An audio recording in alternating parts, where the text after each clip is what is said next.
अस्सलाम वालेकुम, आप देख रहे हैं पीए न्यूज HD और मैं हूं आपके होस्ट सादिया बतूल। शामिल करते हैं आज की अहम खबरें। शामिल करते हैं पीए न्यूज़ के ब्यूरो चीफ शबीर मेहर कराची से सिंध डिस्ट्रिक्ट खैरपुर मेरस के मारूफ समाजी और कारोबारी शख्सियत अंजुमन अराइयाँ सिंध पाकिस्तान के साबका जनरल सेक्रेटरी मुमताज़ अराइन कराची तशरीफ़ लाए।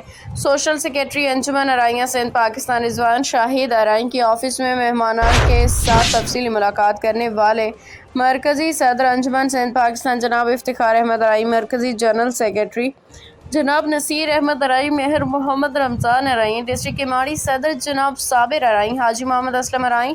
इस मौका पर बिरादरी के मसाइल पर बातचीत हुई। मुमताज़ अराई साहब ने हर माह जो 2-3 कैंप होते हैं आँखों के उनको सराहा और आइंदा हर तरह के ताउन और बिरादरी की खिदमत करने के वादा किया। इस मौका पर मुल्क की बका सलामती मज़लूम फ़लस्तीनियों के लिए हाजी असलम साहिब ने दुआ की।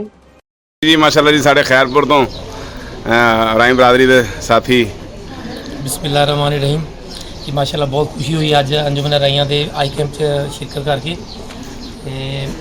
मेरा ताल्लुक भी पुराना अंजुमन अराइयां नाल ही है। ते दुआ हैगी है कि अराई बरादरी के सारे प्लेटफार्म जो एक हो जान ताकि बरादरी के प्लेटफार्मां तो सारे मुख्तलिफ नाम नहीं लेकिन हैगी बरादरी का प्लेटफार्म ही है तो उनके तो पूरी जो इंसानियत की खिदमत की जा सके। बहुत शुक्रिया। बहुत शुक्रिया। न्यूज स्टूडियो से अब तक के लिए इतना ही। मजीद खबरों और अपडेट्स के लिए देखते रहिए पीए न्यूज HD।